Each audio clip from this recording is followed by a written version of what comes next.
Hi everybody, it's Jim. Welcome to my Netpix video where I'd like to talk to you about a few of the standouts in my mind from the latest Netflix lineup. So let's get started.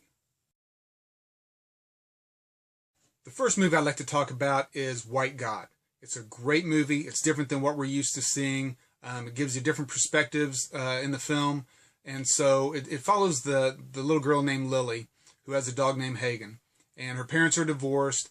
And the mother has to leave the country for 3 months. And so Lily is going to live with her father. And her father dislikes the dog immensely. And so it's a wedge between him and his daughter. And what happens is it comes to a head and the father actually makes the dog get out of the car in the middle of town, just kind of pushes it over to the side and takes off. And of course Hagen can't keep up with the car. He runs after them. The little girl's crying.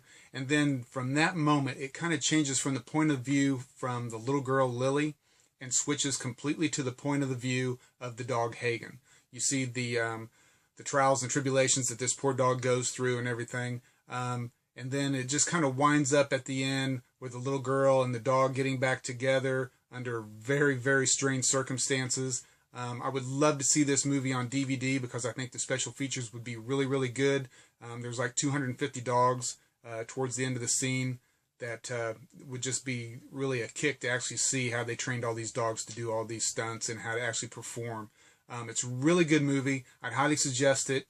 Like I said, it is a Hungarian film, so there are subtitles. So for you people that don't like to read your movies, this might be not for you, but I would highly suggest that if you're going to do one, start with this one. The end, once again, I don't like a lot of endings to the movies. This one was not so good. I can think of a million other ways I would have ended this movie, but it's kind of thought-provoking, and the title of the movie also lets you kind of draw your own conclusions as to what you just watched. So I'd highly recommend it. I'd love to know what you think about it. Please leave me comments below if you watch it. Know your thoughts if you liked it, if you didn't like it, and just what you thought. So let's go to the next movie. The next movie I'd like to talk to you about is called Deadlands. It puts you a lot in the mind of Mel Gibson's Apocalypto. Just the way the characters look and act, the whole feel of the movie basically kind of feels like that. It's about two tribes that go to war. One tribe is almost completely wiped out except for the chief's son. He decides to go into the Deadlands to raise the demon to help him. These are forbidden lands and nobody's supposed to go into. He goes in there. The demon says, tell me why I shouldn't eat you, and the boy explains to him what happened and how he needs vengeance. And so the demon kind of thinks that this is his chance at redemption. He thinks if he helps this boy, he might actually be freed of the forbidden area and able to go on to heaven as it was. So he goes with the boy.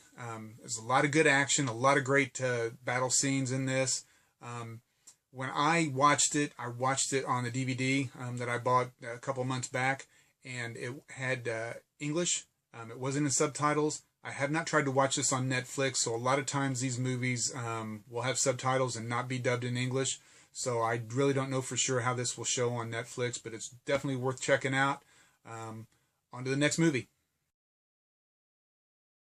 The next film I'd like to talk to you about is called The Wrecking Crew. It's not actually a recent addition to the Netflix lineup.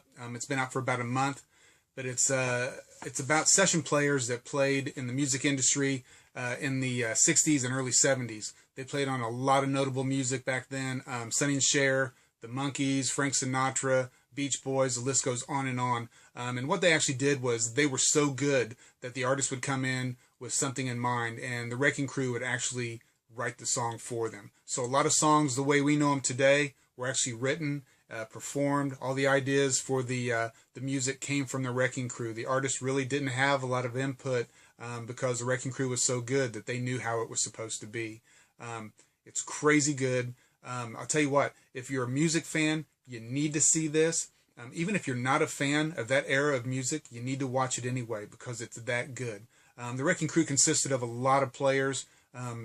Most notably Tommy Tedesco, Dr. John, Glenn Campbell, Leon Russell, and the list goes on and on. A lot of these players had good solo careers after they left the session life, but you definitely need to check it out. Let me know what you think. I think it was one of the best things I've seen in a long, long time, and I actually liked the ending. So that's going to wrap up this Netpix video. I hope you enjoyed it.